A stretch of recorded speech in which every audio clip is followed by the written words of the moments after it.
కాకినాడ జిల్లా రంగనాయక మెడికల్ కాలేజ్లో పారామెడికల్ విద్యార్థులపై లైంగిక వేధింపుల ఘటనపై మహిళా commission chairperson doctor Rayapati Shailaja వివరించారు.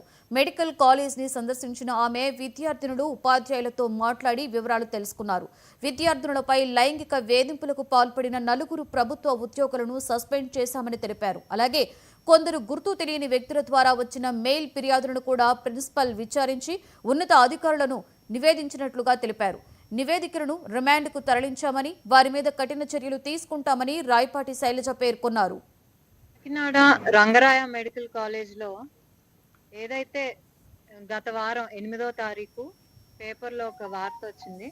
ఆ తర్వాత 9వ తారీఖు కూడా ప్రిన్సిపల్ గారికి అనానిమస్ గా మెయిల్ పెట్టారు. అంటే ఎవరో పేరు తెలియకుండా ఇలా మేము ఇబ్బంది పడుతున్నాము గత నెల రోజులుగా అని స్టూడెంట్స్, గర్ల్స్ స్టూడెంట్స్ ఎవరైతే ఎంఎల్టీ చేస్తున్నారో వాళ్ళందరూ మెయిల్ పెట్టడం జరిగింది.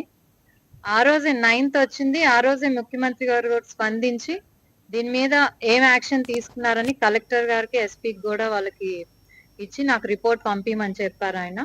సో దాన్ని ఫాలో అప్ చేయటానికి, అలాగే ఎవరైతే బాధితులు ఉన్నారో ఆ స్టూడెంట్స్ వాళ్ళతో మాట్లాడటానికి ఈరోజు రావటం జరిగింది.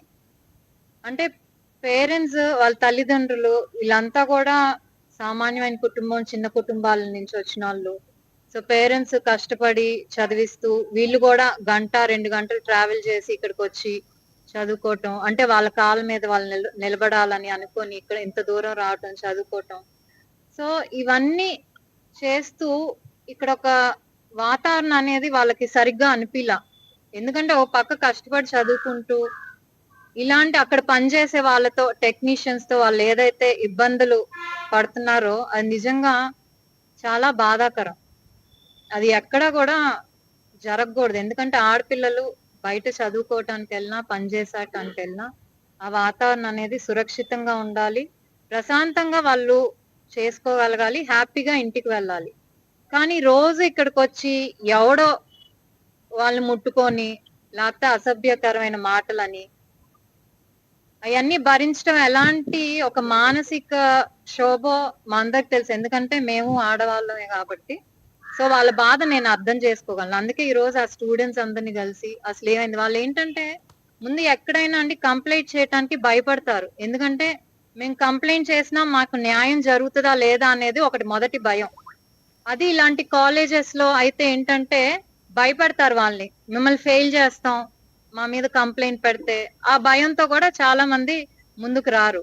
సో ఏదైతే ఈ టెక్నీషియన్ ఉన్నాడో అది అతని మీద ఇప్పుడే కాదు, ముందు నుంచి జరుగుతూనే ఉంది. అంత ముందు పాస్ అవుట్ అయిన బ్యాచ్ కానివ్వండి, వాళ్ళ మీద కూడా జరిగింది. కాకపోతే వాళ్ళు ఎవరు కూడా ధైర్యంగా వచ్చి చెప్పలే. ఎందుకంటే భయం వలన, లేకపోతే ఆ ఫొటోస్ మేము 10 మంది పంపిస్తాం, ఇది అది కామన్ అయిపోయింది.